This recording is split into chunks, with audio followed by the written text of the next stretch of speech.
netting's probably gonna be all tangled up from the move. Maybe not.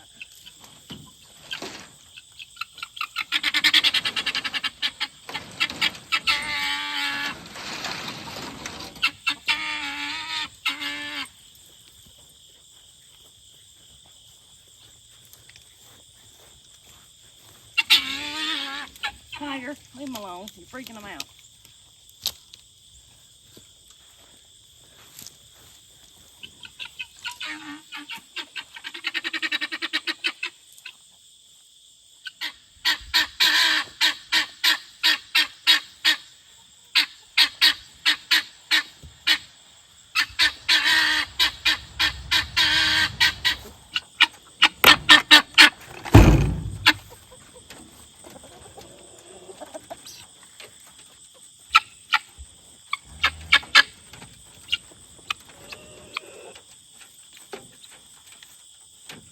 Hey y'all, it's Megan and Andy. Welcome back to the channel. Glad y'all are here today.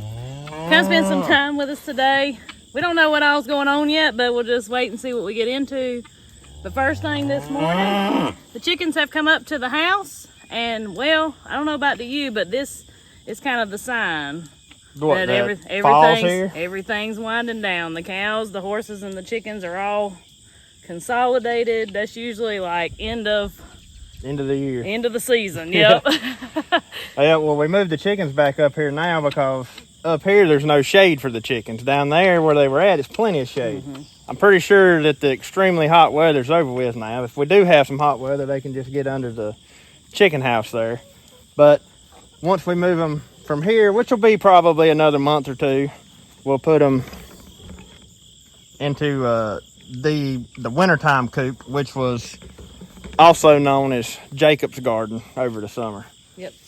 But currently, the project that we were talking about the other day has put us in a position where we had to take down the fence down there on the other side. So we're somewhat limited to this pasture right here for now. Well, and the thing is, in the winter, it's usually this pasture anyway. Yeah. But we're just a little early. Yeah, we're a little early putting everybody together just because of the project. But I mean, it'll just be what it'll be, and it'll be all right. That's right.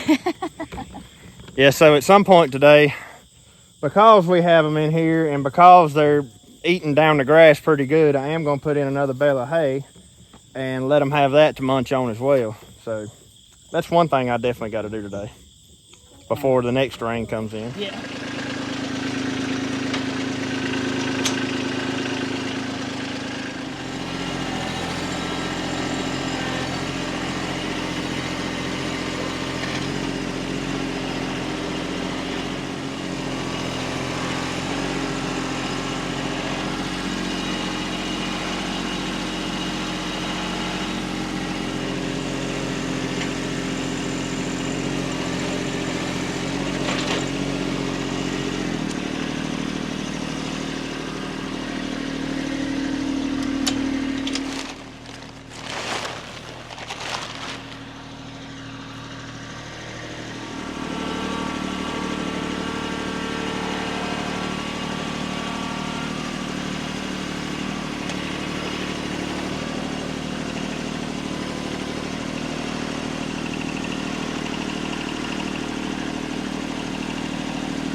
Right there's what happens to a string wrapped bale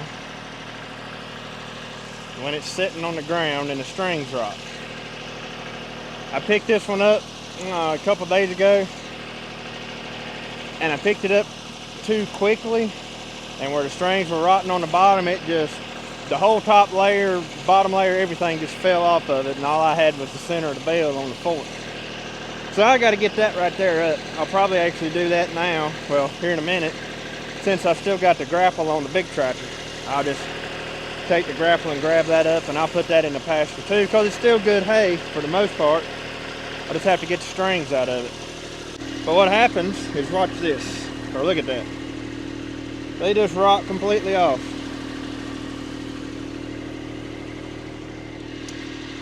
And yes, I do know that I can put this on pallets or anything to keep it off the ground, and that would keep that from happening.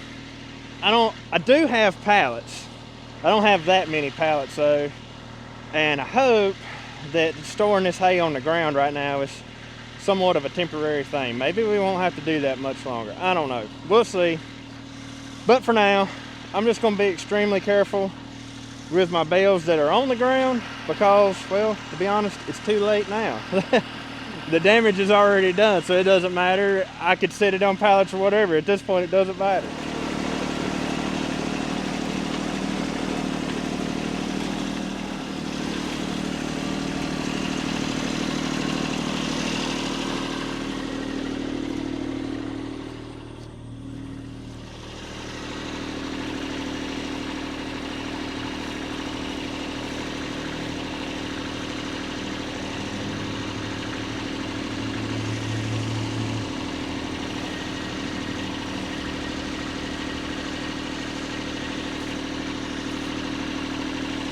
There is one plus side to the strings being rotten.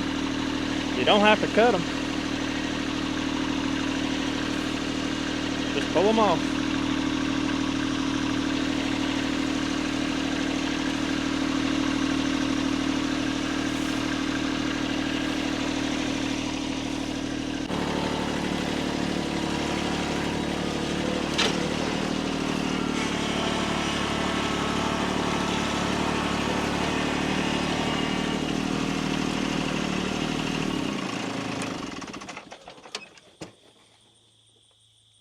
Keep on it going, you can do it.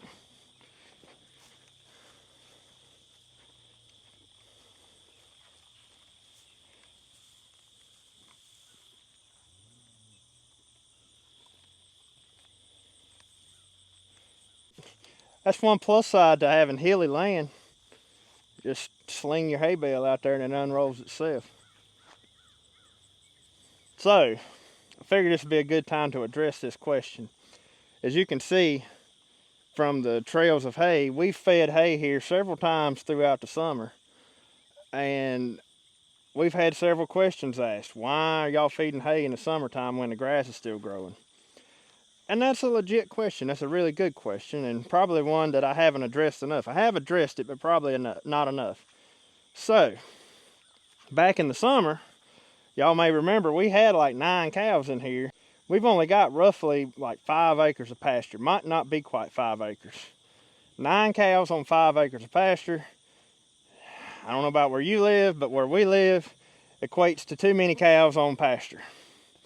But the way we make up for that is we'll hold them in one paddock for a little while longer during our rotation, and we'll put out a bale of hay and let them eat on that.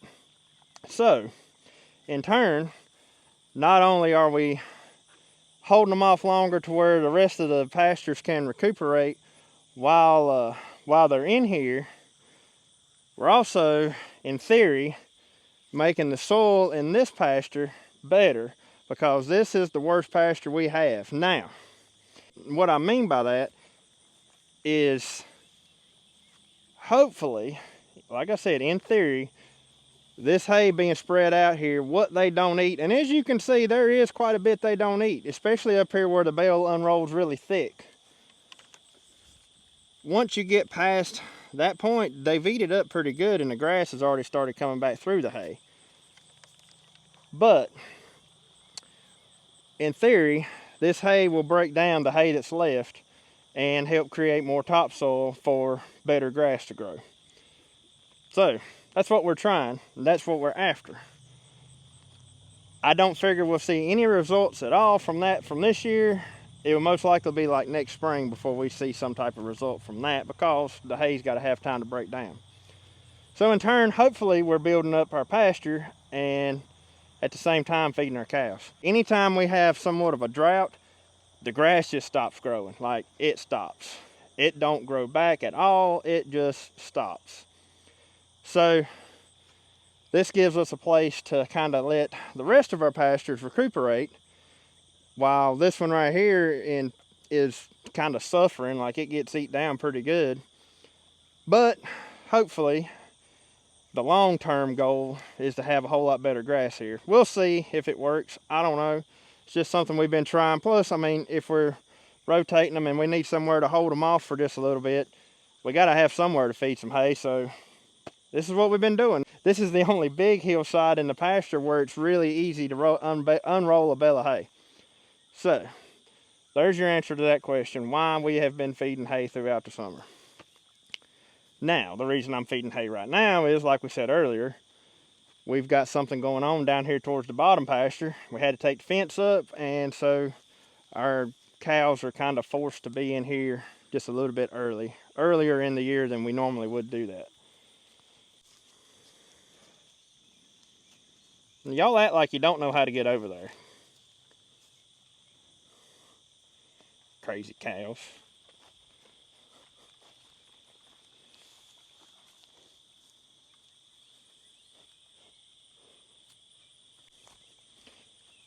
So one thing I have noticed, and lots of people on YouTube claim that the grass comes back up through this hay.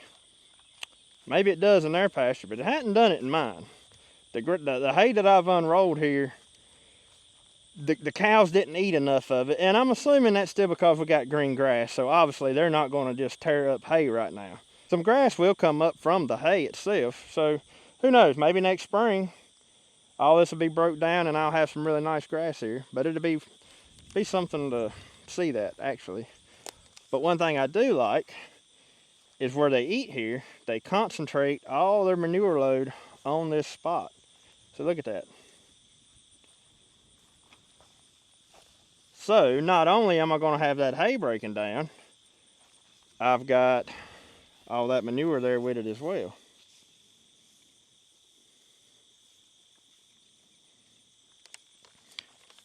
Doing it this way does put a lot of excess pressure on this particular part of the pasture. So in some ways, I guess you could say I'm making my worst pasture even worse because I'm overgrazing it. So I don't know. We're just trying things to see how they work, and so far this year, this is what we've been doing. It's not grazed down to the ground, but it's not far from it. So it won't be long that we'll actually lock them up in the wintertime pasture over here that y'all saw me clean out, I don't know, a few videos back.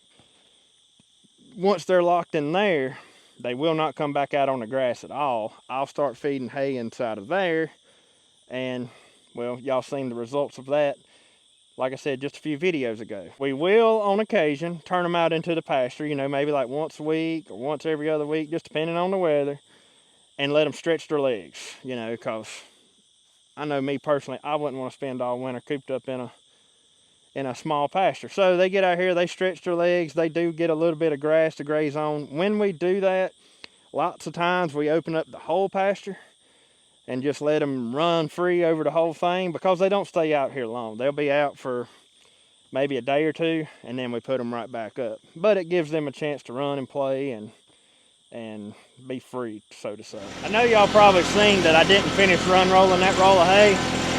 Don't worry. The cows will do it for me. I guarantee you, in about 10 to 15 minutes, that thing will be at the bottom of the pasture. They'll have fun with it, pushing it around and everything else. That's just what they do. I'm gonna get this tire pumped up and see if it'll hold air. This thing's had a really slow leak in it, you know, where I have to pump it up maybe like once a week, once every 2 weeks, but I just pumped it up a few hours ago. It just never went down that fast.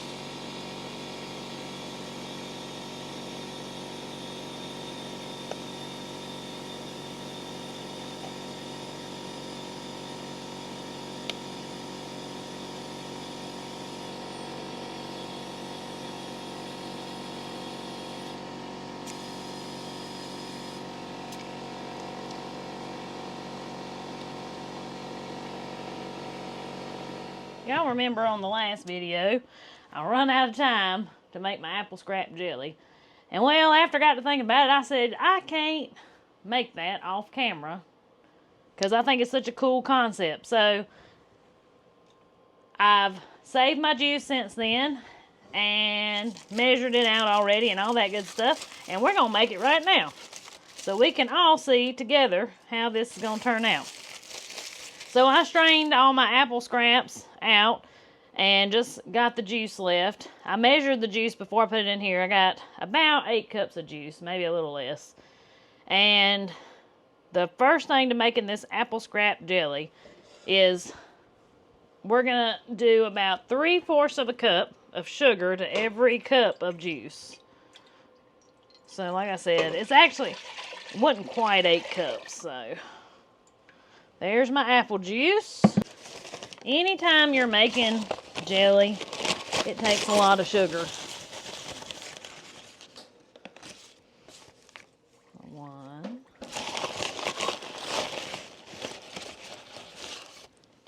2.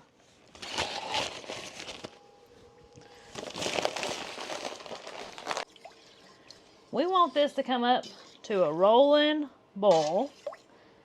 And because we're not using Sure Gel or anything, it's not going to set up quite as fast. So it's probably going to boil at the least, I'm going to guess, 15 minutes. But more than likely, it's probably going to be longer than that before it sets up. Now, the way I check my jellies is with the cold plate test. I'll take me one of my little ceramic plates and put it in my freezer.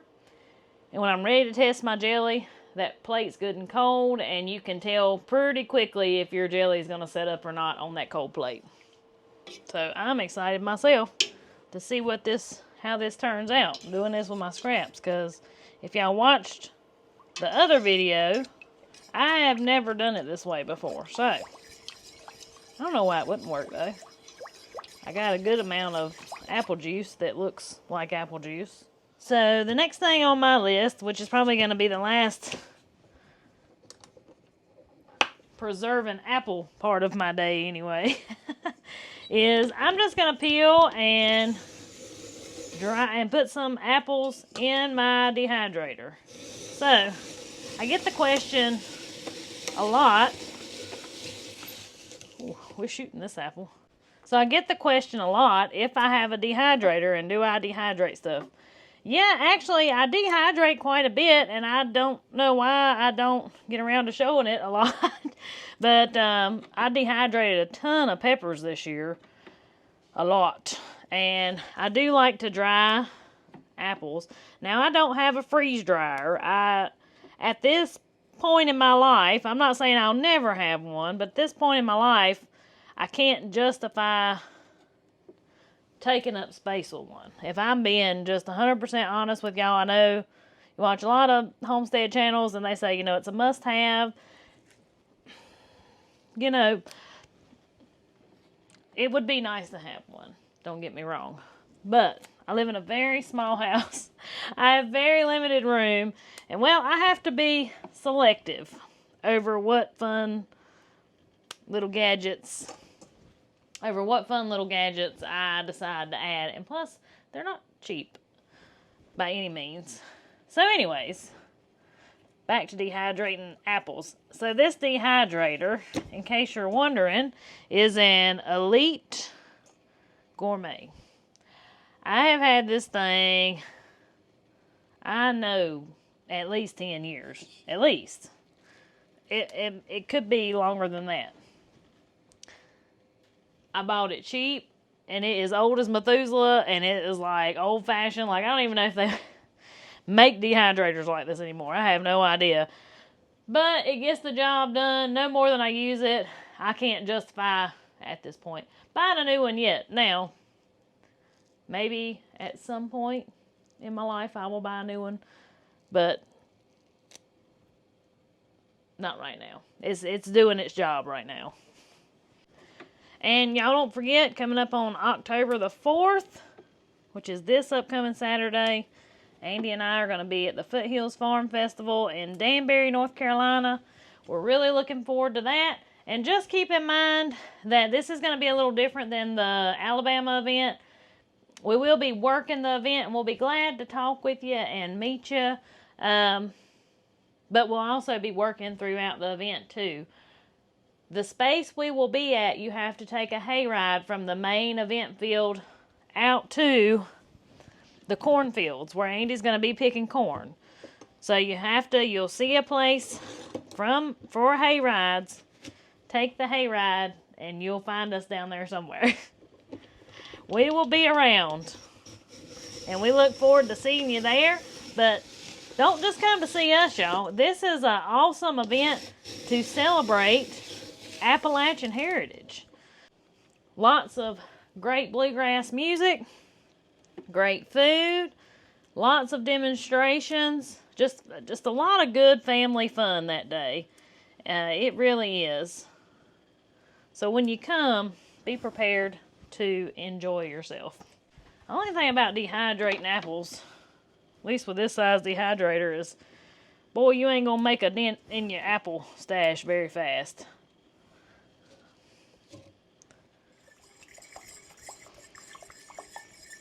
Fall is always fun, though. There's always all kind of festivals usually going on this time of year. I wish I had time to, like, go visit them all that were within driving distance of here, just to, I don't know. I have a lot of fun at stuff like that. I've always enjoyed doing things like that because, I don't know, even when I was growing up, like the Autumn Leaves Festival in Mount Airy, I have not been now in several years. I hope to go back this year. But I ain't been now in several years. And I always loved going to the Autumn Leaves Festival with my granny and my mama. Like, I have such wonderful memories of that. And we used to always go. And then, of course, just like anything else, you know, granny got older. Wasn't able to go anymore. And, well, we just kind of quit going. But maybe I can change that this year. Sometimes I feel like I have to tell myself, okay, Megan, you're going to have to make time to go do this stuff you want to do. Because I do. I catch myself in all this that has to be done. Or I think it has to be done. You know, if I didn't get around to these apples and they sit here and rotted, as awful as that would be, I would hope that I would give them to somebody before I let that happen. But just for example's sake, if they were to sit here and rot, the only thing I'd be out of is the money I spent on them. I wouldn't, or my family wouldn't starve to death, thank goodness. And I have to sometimes keep that stuff in my mind. Like, sometimes you got to go make time for stuff you enjoy. Sometimes I have to pep talk myself about stuff like that.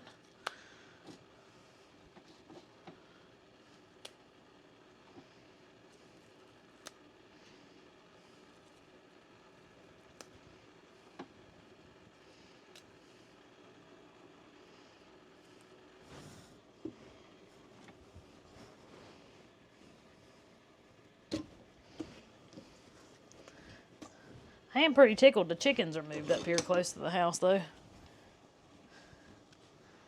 They'll be the closest one to throw scraps to now. I'm going to add a little acid to our jelly. One.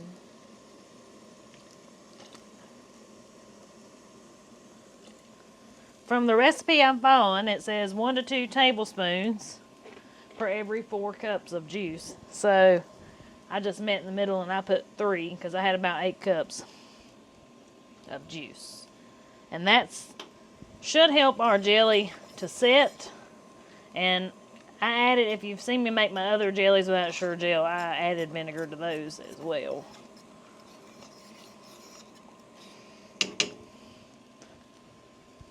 Alright, we've been at a rolling boil for about 25 minutes. I checked it at the 15-minute mark and it definitely wasn't ready, but my bubbles have changed, so I've got my cold plate. And it should set up within 30 seconds. I believe it's 30 seconds if it's going to. It doesn't really have a color apparently, but it tastes really good. But we're not quite there yet, so I'm going to let it go a few more minutes. Look at the change in those bubbles. I've already tested it on my plate. So it actually ended up taking about 45 minutes. I don't know if it's where with the peelings and the cores, maybe it's not as concentrated as if I were to do whole apples. I don't know. But just a heads up, it did, on my end anyway, take about 45 minutes to get to this point. but I have tasted it and it is great. When you're making jams and jellies, and you've heard me say it before, be sure you're following recommended guidelines. Occasionally you'll see me do some old-fashioned methods of canning. Do as I say, not as I do. Make sure you're following your canning books, and if you don't have a canning book, I highly suggest getting one. And there you go. Y'all can see what a beautiful color it made. I'm going to interrupt this program for just a second. I want to give y'all a quick update on the apple scrap jelly. Y'all know that we talk and say that we show real life here. And I mean every word of that. With the video editing and things like that and what we show on camera, we have control of all of that. And I want everyone to keep that in mind when you're watching videos. That being said, I could not go any further in this video without showing you the results of my apple scrap jelly. Y'all really want to see this? So it's more of an apple syrup. I don't know what I did. Ain't got no idea. And you might say, Megan, why in this world would you embarrass yourself and show that on video for the whole world to see? Because there may be one person out there that's jelly didn't set, and they think they're the only person out there that their jelly didn't set. Nope, it happens to the best of us, I promise you that, but it's not a waste. This right here, I can still use it. Somebody actually gave me a suggestion and said to use it in place of oil, like when I'm cooking and stuff. That's a good idea. Somebody do that. It is, I mean, some of it's set up a little better than others. Like this has got a little more thickness to it, but it's still, I mean, that is by no means jelly. So anyways, I just wanted to throw that in there. Y'all have a great day, and back to our regularly scheduled program. I guess one of the last things we need to take care of today, and this should have been done a while back, but it's still fine, it's not hurting anything at all, is we have just a few potatoes left in this potato box right here. Now this is the box that y'all seen us build last year. I guess it was last year, wasn't it? Yeah. It was last year. We built this last year, and we keep it inside this dark stall here inside of my old barn down here. And this is where we store our potatoes. Now it's a dark hole back up in there. I mean, it is outside, so it's whatever temperature it is outside is what temperature it is in there. But it's dark. Absolutely no sunlight gets up in that hole where we keep these things. And so we store this box in there, which we got this idea from Backwoods Home Magazine. And out of all the ways we've stored potatoes, like all of our lives, this right here is hands down the best thing we ever done for storing potatoes. We had potatoes till April, I think. It was April. Well, we're getting ready to see. It was till April or May, we started digging new potatoes, and I hadn't been long quit getting them out of here, so. Well, we fixing to see what the ones that's in there still look like, because I hadn't seen them yet. I wanted to do this on camera so y'all could see them at the same time I do. Yeah, I don't even know how many are left. I don't either. I don't think it's many because it don't weigh much. Or either they shriveled up. Or they shriveled up and dried up to nothing. Goes wild, man.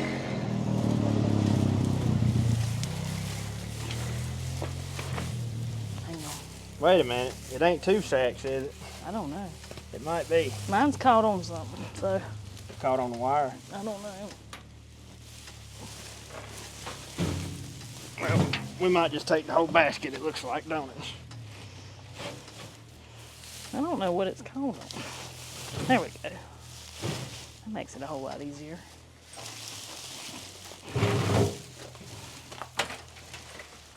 Well, I'm gonna go ahead and give everybody a good look at that basket. And we didn't make a lid for it because we have natural pest control that runs around everywhere, and we've never had an issue with rats in our potatoes or any kind of rodents. The cats, they like to lay on the tobacco sack and the straw, so it worked out good. We never had the first problem with nothing like that. Well, let's see what they look like. Yeah, so the burlap that we got in here is tobacco sacks, but you know, if you don't have tobacco sacks, you could take and Just get you some regular burlap to use. Well, let's put this straw back in there. Well, I was actually aimed to ask you if you wanted to try to put the straw back. Well, we need to go ahead and put this back in here then. All right. The only thing I see is if something rotted and got the straw kind of nasty. Well, we won't put that in there. Maybe not. Well, you need more? I believe we did have 2 in it. Boy, that sack right there's seen better days, ain't it? Yeah, but it looked like that before we ever had it in there. I know. Lord, it ain't no telling how old these tobacco sacks are.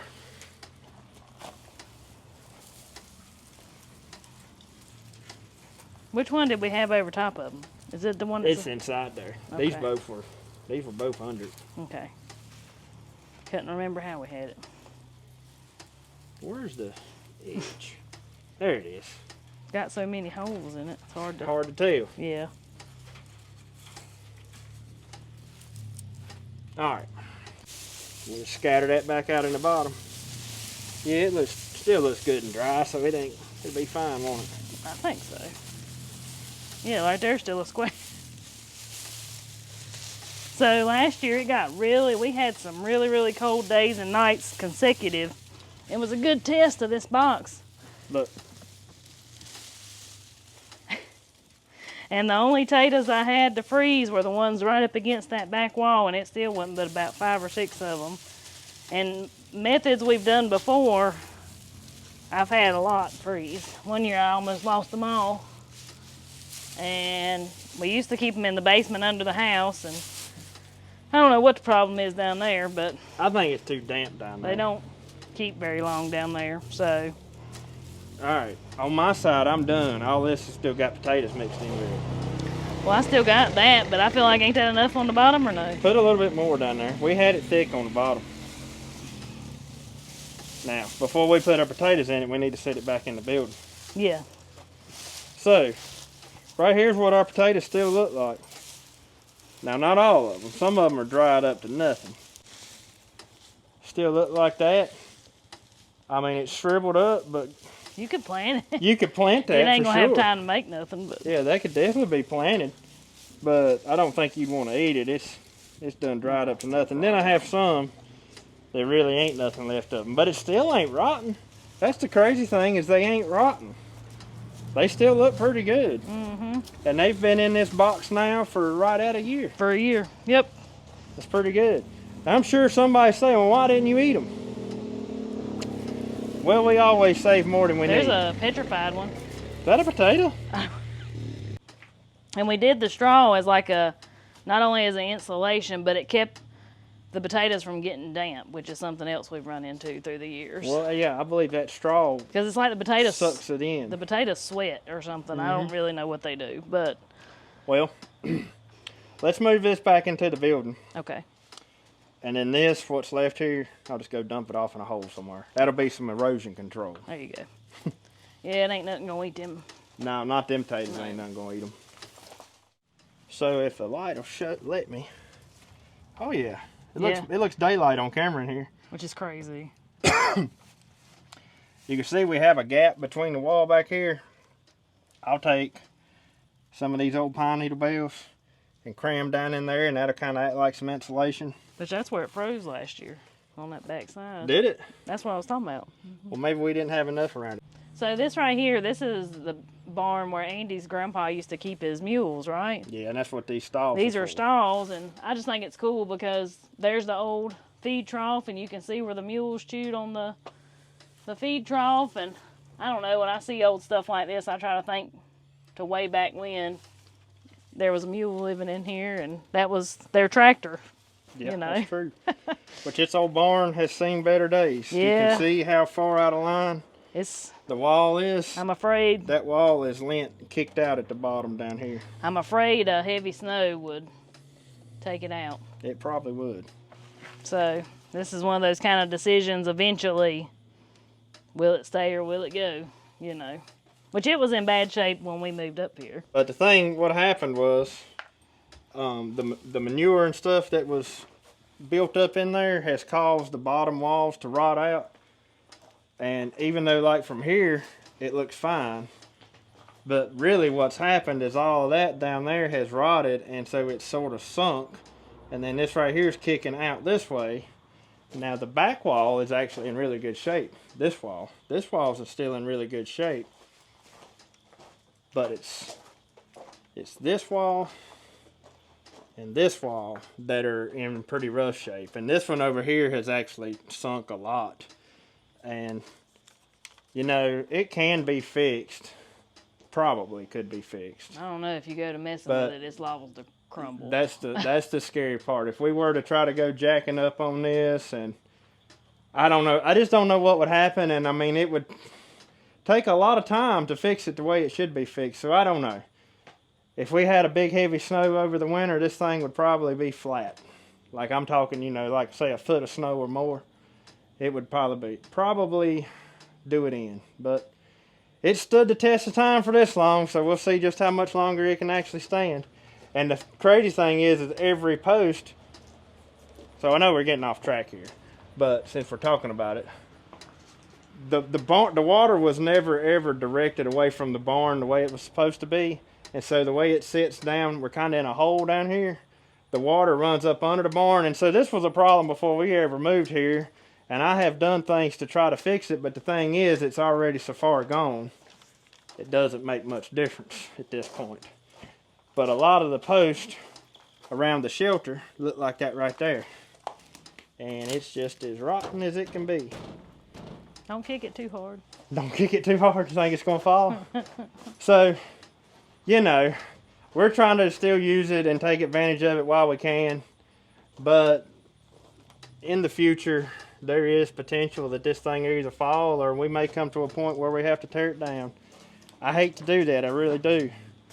But, you know, just like with any other old building, old house or whatever, you finally reach that point where a decision has to be made. You can't save them all, I don't guess. You can't save them all, and I fear that this one's done too far gone to really save. You think it'd be better to roll this trailer over there? Or, I think last year we just filled up the baskets and like dumped them in there. Did we? Mm-hmm. Pretty sure that's what we did. Are we going to try try to keep... I got some more over here. Don't put the little ones in there. That's a rotten one. Don't put the little ones in there? You gonna can then. Eventually. That's the only thing. Not today. Well, we need to find some. Probably not tomorrow. We need to find somewhere to put them in. Probably not the next day.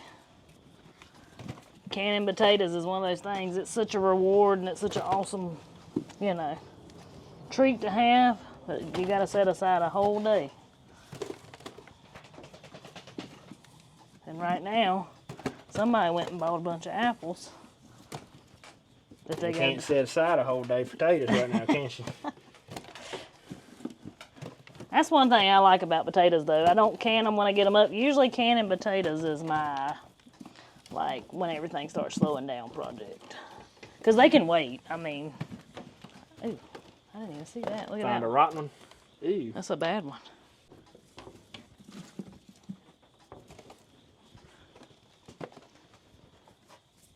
But setting them out, leaving them in this trailer like this, gives time for the ones that's going to rot.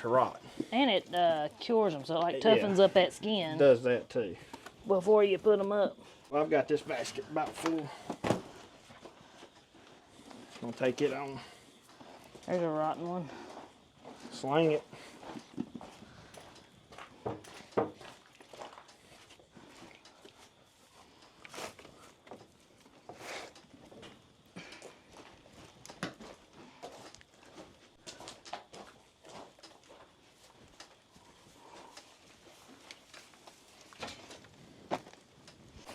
So, the way this process works is we dump a few potatoes out.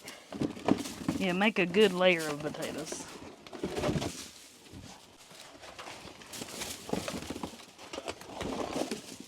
These are some pretty potatoes. Layer of potatoes and a layer of straw. A layer of potatoes and a layer of straw. Okay. So then we take some straw. You kind of think of your straw as not only the insulation, but also the moisture absorber. So there we are. We'll go get us another bucket full of taters. Yep. Well, this is the last load. So that'd be 3, 4, around 4 bushels. See what we get. 4? Mm-hmm. But that's perfect. Them's my kind of potatoes.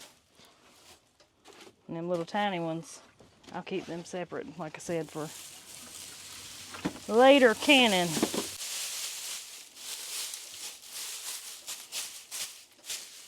So, right there is how this thing's going to stay for probably the next month or 2. When it gets ready to start getting cold weather, I want to leave them open as I can right now so air circulates. Mm-hmm. But then when the really cold weather starts to get here, or, you know, we've set into wintertime, before that, or right before that, we'll come in and we'll stack straw and stuff around them and kind of make like insulation around that box of potatoes. But for now, we will throw us another burlap sack over the top just to shed more light off of them. And you can see the light gets to them right there, but once we shut this door, both of these top, there is no light whatsoever that even gets on that far end. Yep. So it's shaded at that point. Mm-hmm. Yep. So many people asked in our video where we got up potatoes, how do you store potatoes, and how do you store potatoes, how do you store potatoes? That right there is how we store our potatoes, and in our opinion, like I said, last year was the first year of doing this, so next year at this time we might have a different opinion of it. However, after doing it last year, yeah, that was by far, hands down, the best way we've ever stored potatoes. Oh yeah. Yeah, they did. Excellent. They did. Excellent. But we'll definitely let y'all know, you know, next year at this time if this is how we're going to do it again and again and again. But right now, my opinion is this is the only way to do it. Oh, yeah. Yep. So yeah, I've been tickled with this method. And well, like we said, you know, and if you don't have cats or a way to control the mice, you would definitely probably want to put you a lid on it so critters can't get in there. But we ain't had any issues. So right there's one of the natural pest control waiting on you to back your trailer back up under here. Oh yeah, you see him right there? That's Tom hanging out on the trailer. So yeah, our cats do actually. They help a lot. Yeah. I guess that's about going to be it for today's video, ain't it? Yeah. Are you done? I guess so, yeah. I've done all what I'm going to do, and we've been invited to go out to eat with the family. So yep, my sister's birthday. So I guess that's what we're going to go do here in just a little bit. And if you're interested in when we built this box, we'll be sure to leave a link to that video from last year. That's right. I actually think it was a little bit cooler weather last year when I was building that box, if I can remember right. I might have been doing it a little bit later in the year. But anyways, guys, hope y'all enjoyed today's video. Hope you might have learned a little something. Stop by and say hello to us at the Foothills Farm Festival in Danbury if you're there. And hope you have a great weekend. Until we see y'all on the next one. Y'all have a good one. Have a good one.